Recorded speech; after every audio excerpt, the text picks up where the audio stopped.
బంగారానికి ఎన్నటికీ విడదీయలేని అనుబంధం. పెళ్ళే కాదు, మా ఇంట్లో ఏ శుభకార్యమైనా బంగారంతో మొదలవ్వాల్సిందే. అయితే నా పెళ్లి ఆభరణాల విషయంలో ఒక్కొక్కరిది ఒక్కో చాయిస్. నాకు యాంటిక్ జ్యువెలరీ అంటే చాలా ఇష్టం. చెల్లికి డైమండ్ జ్యువెలరీ నచ్చుతుంది. అమ్మ టేస్ట్ పక్కా ట్రెడిషనల్, నాన్నేమో పక్కా కమర్షియల్.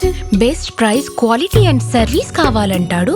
ఇక నానమ్మ అయితే తన పాత బంగారానికి 100% బైబ్యాక్ కావాలంటుంది. అయినా నో టెన్షన్. మా అందరి అభిరుచులకి ఏకైక ఎంపిక మానేపల్లి జ్యువెలర్స్. తరతరాలుగా తరగని స్వర్ణ బంధాలు మన మానేపల్లి జ్యువెలర్స్. అంటే ఆయన ఏం మాట్లాడినారు, మీతో ఏం చెప్పారు ఆయన? బేసిక్గా బాలకృష్ణ గారు అంటే నాకు ఇష్టం. రామారావు ఫ్యాన్ నేను. బాలకృష్ణ గారితోటే ఎక్కువ సినిమాలు చేశాను నేను. 84లో నేను ఎంటర్ అయితే 85 నుంచి బాలకృష్ణ గారితో కత్తులు కొండయ్య, నిప్పు లాంటి మనిషి, ప్రాణానికి ప్రాణం డైరెక్షన్ డిపార్ట్మెంట్లో సార్ డిపార్ట్మెంట్లో చేశాను. అసిస్టెంట్ డైరెక్టర్గా, అసోసియేట్గా, కో డైరెక్టర్గా. తర్వాత యాక్టర్ అయిన తర్వాత పరమవీర చక్ర దాసనారాయణ గారిది, తర్వాత డిక్టేటరు, ఇంకా లైన్, ఇలాంటి సినిమాలు 3-4 చేసాం. అది చేసినప్పుడు ఆయన కథానాయకుడు. ఫస్ట్ పరమవీర చక్రప్పుడు అనమాట. నటన అనేది పూర్వజన్మ సుకృతం, దాన్ని వదలకు, మళ్ళీ డైరెక్షన్ అని అటు వెళ్ళకు. డైరెక్షన్ ఎప్పుడన్నా చేసుకోవచ్చు, ఏ ఏజ్లో అయినా చేసుకోవచ్చు, ఇది కావాలంటే దొరకదు, కెరీర్ మళ్ళీ రాదు అని చెప్పి ఆయన ఎక్స్పీరియన్స్తో చెప్పారు.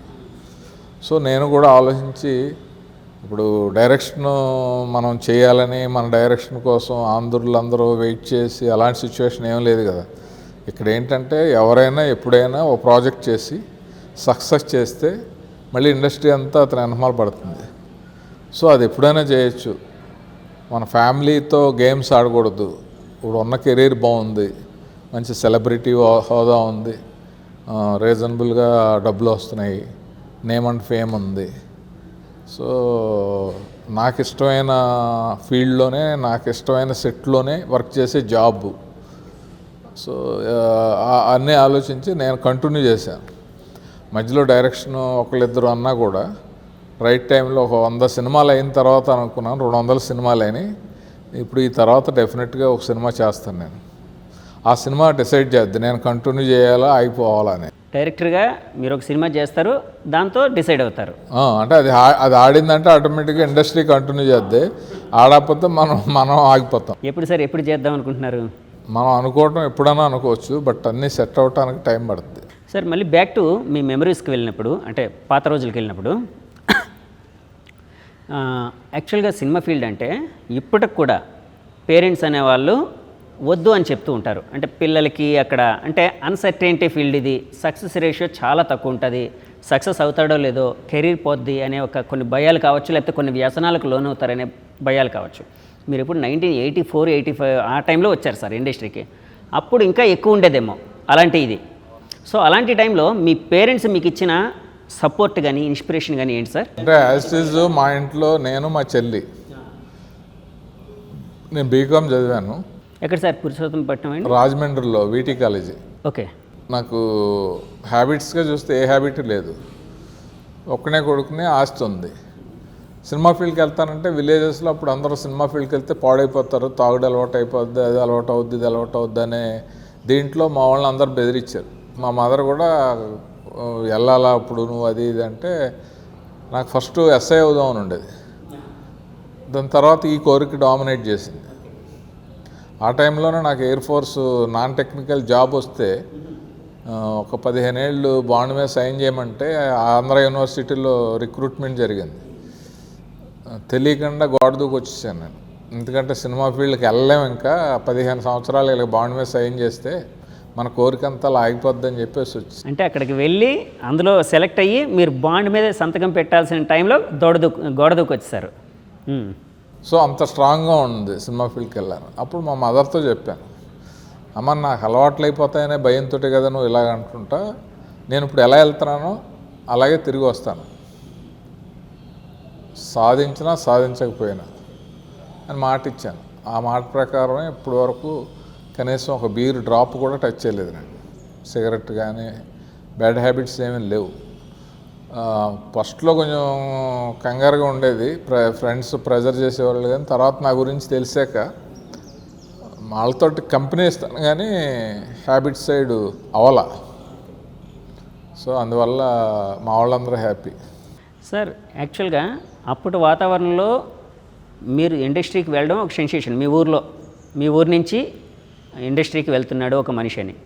తర్వాత ఒక డైరెక్టర్ అయిన తర్వాత లేకపోతే ఒక అచీవ్మెంట్ సంపాదించిన తర్వాత ఊరికి వచ్చినప్పుడు వాళ్ళ ఫీలింగ్ ఏంటండి? మీ బంధువులది కావచ్చు, ఊర్లో ఉండే జనం ఫీలింగ్ కావచ్చు, ఎలా చూసేవారు? ఒక హీరోలా చూసేవారా? అంటే ప్రౌడ్గా ఉంటుంది. వాళ్ళు ఎలాగ మిమ్మల్ని ట్రీట్ చేసేవారు? ఎలా అంటే ఇప్పుడు ఏరా ఒరే అనేవాళ్ళు, ఏం బాబు వచ్చావా, సినిమా ఫీల్డ్కి వెళ్ళిపోయావంట, నువ్వు అది చేసావంట, ఇది చేసావంట అనేది ఉంటుంది. అట్ ది సేమ్ టైం మనం చిన్నప్పుడు వాళ్ళు ఎదురుగుండా నిక్కర్లు వేసుకుని ఉండటం వల్ల విపరీతమైన మర్యాదలు అలాగే ఉండదు. అప్పుడు ఒక సినిమా యాక్టర్ అయినా ఎవరైనా ఒక డైరెక్టర్ అయినా వాళ్ళ సొంత ఊర్లో మన హిస్టరీ అంతా వాళ్ళకి తెలుసు కదా. మనం అల్లరి చేసేవాళ్ళం, పడవల మీద వెళ్ళేవాళ్ళం, చదువుకునేవాళ్ళం. మనకు ఆ బేసిక్గా ఉండే రెస్పెక్ట్ ఒకటి ఉంటుంది. ఆ రెస్పెక్ట్ని మించి ఇచ్చేసేలా ఏముండదు, కానీ అఫెక్షన్ పెరుగుతుంది. మన ఊరికి పేరు తెచ్చావునైనా ఏంటి, ఏమాత్రం సంపాదిస్తున్నావు, ఇలాంటి క్వశ్చన్లు వేస్తూ ఉంటారు. సో అక్కడికి వెళ్ళాక కూడా నేను ఈ హైప్ కానీ ఈ సినిమా వాతావరణం కానీ అసలు రానివ్వను. మా ఊరు వెళ్తే అసలు చెప్పను కూడా. ఎవరన్నా ఏదైనా అడిగినా కూడా ఎందుకురా బాబు, అక్కడ ఏదో జరుగుతుంది కదా, సినిమాల్లో చూస్తున్నారు, మేమేం చేస్తున్నాం, ఇక్కడికి వచ్చాక అదేంటి మనం ఊరినే సరదా మాట్లాడుకుందాం అన్నట్టు ఉంటుంది తప్ప వేరే అడావిడి హైప్లు నాకైతే పర్సనల్గా ఇష్టం లేదు. సార్ మీరు ఇండస్ట్రీకి సూర్యచంద్రులు లాంటి ఒక పెద్ద ఆయన చేత తిన్న తిట్లు మీకు వరంగా మారాయట. ఎవరా పెద్ద ఆయన, ఎందుకు తిట్టారు ఆయన మిమ్మల్ని? ఎవరు, నాగేశ్వరరావురా? అంటే ఏం లేదు, కాలేజీ బుల్లోడు షూటింగ్ జరుగుతూ ఉంటే ఆ రోజు సాయంత్రం ఒక్క అరగంట వర్క్ చేస్తే ఆ సీన్ అయిపోద్ది. ఆయన ఎక్కడికో వెళ్ళాలి. నేను వెళ్ళి, సార్ సీన్ చేసేస్తే అయిపోద్ది, ఒక 7 వరకు చేయండి అన్న. ఆయన ఎందుకో మరి ఆ రోజు 3 అవుట్లో ఉన్నారు. ఏమనుకుంటున్నావు, నా వయసు ఎంతో తెలుసా, 70 ఏళ్ళు, నన్ను ఇలాగ ఓవర్ టైం చేయమంటావా, నీకేమన్నా దీంట్లో వాటా ఉందా, ఎవరు చెప్పారు ఏంటి అని అరిచేసాడు ఆయన. అరిస్తే సర్లే సార్ మీరు వెళ్ళిపోండి, రేపు చేసుకుందాం అన్న. ఆయనకి ఏంటంటే అప్పటికి ప్రొడ్యూసర్ మీద డైరెక్టర్ మీద ఏదో చిన్న తెక్క ఉంది. వాళ్ళు అడిగిచ్చారు నా చేత అనేది ఉంది. నా మీద అంత కోపం ఎప్పుడు రాదు, ఎందుకంటే నేనే ఆయన ప్రోగ్రామ్స్ అన్నీ చూసేవాడిని. సో తర్వాత ఆయన మేకప్ మ్యాన్ వెళ్ళి ఆయన నన్ను కాశీబాబు అనేవాడు. కాశీబాబు చాలా మంచోడండి, అనవసరంగా అరిచేశారు, ఆయన తప్పే ఉండదు అది ఇదంటే, నాకు అతనంటే కోపమా ఏంటి, వాళ్ళిద్దరూ అడిగిచ్చారు అందుకే వాళ్ళకి జర్క్ ఇవ్వాలని అరిశాను అది ఇది అని చెప్పి. మళ్ళీ మన్నాడు షూటింగ్ అయిపోయింది, దాంతో సినిమా కంప్లీట్ అయిపోయింది. ఆయన సినిమా కంప్లీట్ అయిపోయిన తర్వాత ప్రొడ్యూసర్కి, డైరెక్టర్కి, కెమెరామెన్కి కంపల్సరీగా వాళ్ళ ఇంట్లో డిన్నర్ ఇస్తాడు. డిన్నర్ కానీ లంచ్ కానీ ఎప్పుడు లైఫ్లో ఎప్పుడు పిలవంది. ఆ లంచ్ ప్రోగ్రామ్కి వాళ్ళతో పాటు నన్ను కూడా పిలిచాడు. అప్పుడు అందరూ చాలా గర్వంగా తిట్టాడు కానీ భలే నిన్ను భోజనాన్ని పిలిచాడు అది ఇది అని అంటే, అప్పటి నుంచి ఆయన నాతో బాగుంటాడు. అక్కినేని నాగేశ్వరరావు గారు, రామారావు గారు వాళ్ళు అప్పట్లో క్రమశిక్షణకి చాలా ప్రాధాన్యత ఇచ్చేవారు. సో నాగేశ్వరరావు గారితో మీరు పనిచేశారు. ఆయన దగ్గర నేర్చుకున్న విషయాలు ఏంటి సార్? డెడికేషను, టైం సెన్స్, తర్వాత అనవసర విషయాలు పట్టించుకోకపోవటం, చాలా కాన్సన్ట్రేషన్ తోటి వర్క్ చేయటం. వాళ్ళు పైకి అంత అచీవ్మెంట్ చేశారంటే, అంత పైకి వచ్చారంటే రీజన్స్ అయ్యే అనుకుంటాను. చూసేవాడిని కదా, ప్రతిదీ క్లారిటీ, ప్రతి డీటెయిలింగ్. ఒక గెటప్ వేస్తే ఆ గెటప్ కావాల్సిన ఎంతసేపు ఉన్నా కానీ టాప్ టు బాటమ్ మొత్తం అంత క్లీన్గా చూసుకునేవారు. సీన్ని 1-2 సార్లు చదివి దాని ముందు వెనకలన్నీ తెలుసుకుని ఆయన పెర్ఫార్మెన్స్ చేసేవారు. నేను సీనియర్స్తో చాలామందితో వర్క్ చేశాను. రామారావు గారితో వర్క్ చేశారు సార్? రామారావు ఒక్కరితో వర్క్ చేయలేదు, కానీ ఆయనతో 2-3 సార్లు కలిసి మాట్లాడాను. నేను వెళ్ళే టయానికి సత్యనారాయణ గారు, మన సూర్యకాంతం గారు, అంజలీదేవి గారు, ఛాయాదేవి, ఇలా అల్లు రామలింగయ్య గారు, రావు గోపాలరావు గారు, ప్రభాకర్ రెడ్డి గారు, వీళ్ళందరూ క్యారెక్టర్ ఆర్టిస్టులు అందరూ, గుమ్మడి గారు, వాళ్ళందరితో వర్క్ చేశాను నేను. వాణిశ్రీ గారితో అయితే చాలా సినిమాలు చేశాను. బి సరోజాదేవి గారితో కూడా చేశాను. సార్ అప్పటి నుంచి చేశారు కదా, పెద్దవాళ్ళతో చేశారు, ఇప్పుడు తరంతో చేస్తున్నారు. అప్పటికి ఇప్పటికీ అంటే ఆర్టిస్టుల బిహేవియర్లో కానీ, వాళ్ళ యాటిట్యూడ్లో కానీ, లేకపోతే వాతావరణంలో కానీ వచ్చిన మార్పులు ఏంటి సార్? మీరేమనుకుంటున్నారు పర్సనల్గా? మార్పులు అంటూ ఏం లేవు. అంటే ఇప్పుడు టెక్నాలజీ డెవలప్ అయింది, అప్పుడు టెక్నాలజీ లేదు. సో టెక్నాలజీ లేకపోయినా వాళ్ళ పెర్ఫార్మెన్స్లు కానీ, వాళ్ళ ఫేసులు కానీ, వాళ్ళ బాడీ లాంగ్వేజ్ కానీ, ఒక షాట్ అలా క్లోజ్ షాట్ ఎంతసేపు పెట్టినా చూడబుద్ధి వేసేది. ఇప్పుడు ఏంటంటే టెక్నిక్ తోటే మేనేజ్ చేయాల్సి వస్తుంది. ఒక పాట ఉందంటే ఆ పాట కంటిన్యూస్గా ఒక లెంతీ షాట్ ఉండదు, నెంబర్ ఆఫ్ కట్స్ ఉంటాయి.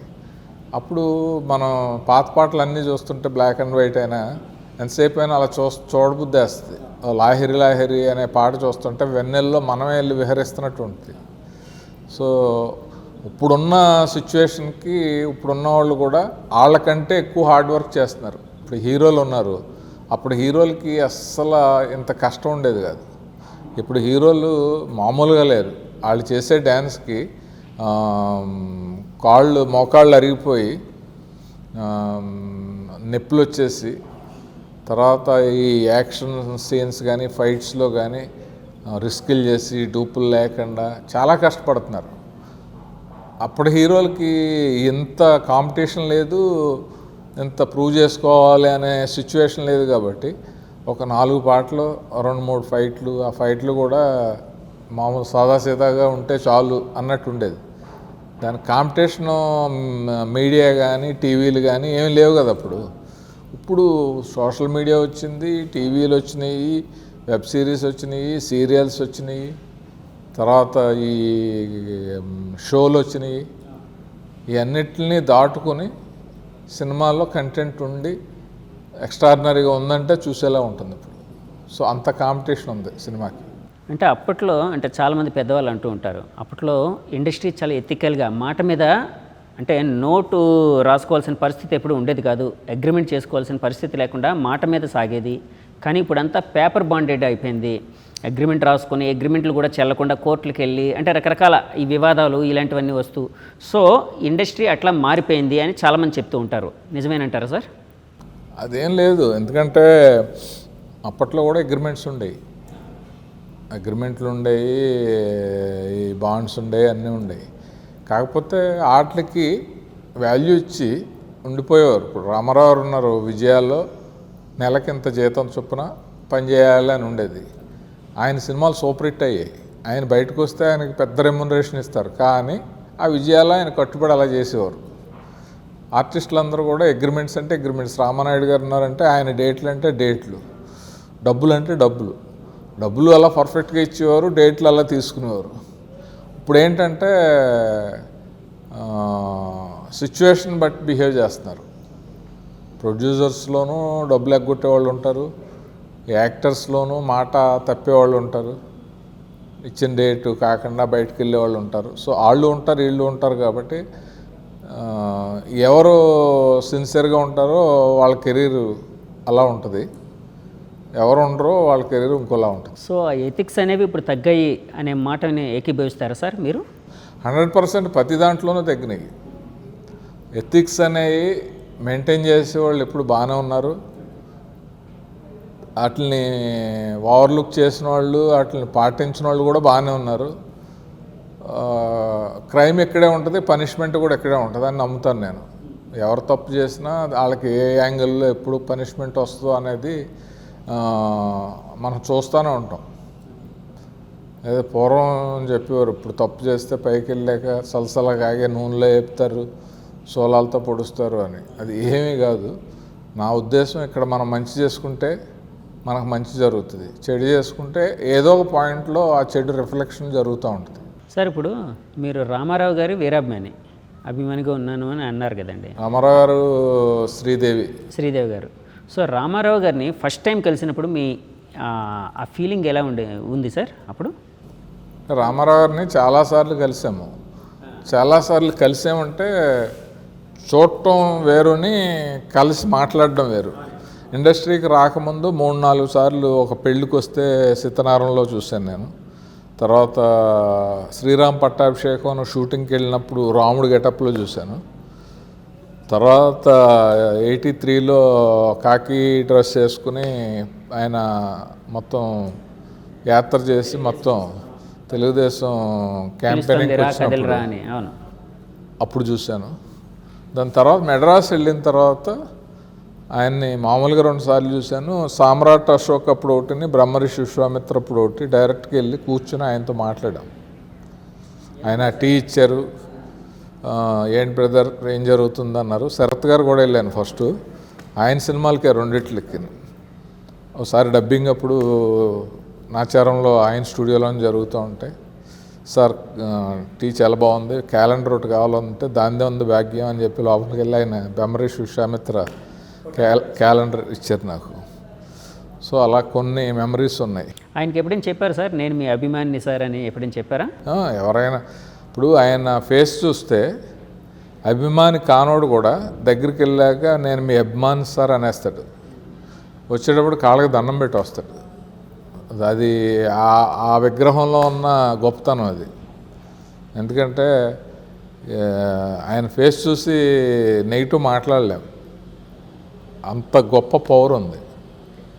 ఇంచుమించు బాలకృష్ణ గారిలోనే ఉంటుంది, చిరంజీవి గారిలో కూడా ఉంటుంది. దైవాంశ సంభూతుడు అంటారు కదా సార్, ఆ విధంగా అంటే వాళ్ళ అచీవ్మెంట్స్, వాళ్ళ పెద్దరికం, వాళ్ళు చేసిన దాని ఏమంటారంటే ఘనతలు, వాళ్ళు సాధించిన ఘనతలు ఇవన్నీ చూస్తే ఏ స్థాయి నుంచి ఏ స్థాయికి వెళ్ళారు అనేది చూస్తే మనం ఆటోమేటిక్గా సరెండర్ అయిపోవాలి. సార్ అప్పట్లో యాక్చువల్గా షూటింగ్ వాతావరణంలో అందరూ షార్ట్ గ్యాప్లోనే హాయిగా చెట్టు కిందో ఇలాంటి వరండాలోనో కూర్చొని పిచ్చాపాటి మాట్లాడుకుంటూ, ప్యాక్ ఆడుకుంటూ, లేకపోతే పుస్తకాలు చదువుకుంటూ, జోక్స్ షేర్ చేసుకుంటూ ఆ ఫ్రెండ్లీనెస్ని, అంటే ఒకరి అనుభవాలని, ఒకరి జీవితం కోసం కొన్ని కష్ట సుఖాలు పంచుకునేవారు. కానీ ఇప్పుడు అంతా కార్వాన్ కల్చర్ అయిపోయింది. సో కార్వాన్ కల్చర్ వచ్చిన తర్వాత ఆర్టిస్టుల మధ్య బంధం తగ్గిందా, లేకపోతే అది వేరే విధంగా మెయింటైన్ చేయడం జరుగుతుందా ఫ్రెండ్లీనెస్ అలాంటివి? అంటే షూటింగ్ పార్ట్లో చచ్చినట్టు స్పాట్గా రావటం, స్పాట్లో చోట కూర్చోవటం, మాట్లాడుకోవటం అనేది ఉంటుంది. క్యారవాన్ అనేది ఏంటంటే ఎందుకు వచ్చింది క్యారవాన్ కల్చర్ అంటే, వచ్చిన ఆర్టిస్టులందరికీ ఇప్పుడు ఆర్టిస్టులని మామూలు సాధారణ యూనిట్లో మెంబర్స్ లాగో లేకపోతే జూనియర్ ఆర్టిస్ట్ లాగో ట్రీట్ చేస్తే సినిమాకి ప్రైడ్ కానీ లేకపోతే ఒక బిజినెస్కి కానీ ఒక వాల్యూకి కానీ వాళ్ళే కదా మెయిన్ ఆర్టిస్టులు. వాళ్ళు లేకపోతే సినిమాయే లేదు కదా. సో అలాంటి వాళ్ళకి ఒక విలువ మనమే ఇవ్వకపోతే స్క్రీన్ మీద ఇంకా ఆడియన్స్ ఏమిస్తారు? అందువల్ల వాళ్ళకు ప్రైవసీ ఉండాలి. ఓకే, మామూలు సామాన్యుడు చెట్టు కిందో లేకపోతే గోడ పక్కకి వెళ్ళి యూరిన్ పాస్ చేసినట్టు వాళ్ళు వచ్చి చేస్తే వాల్యూ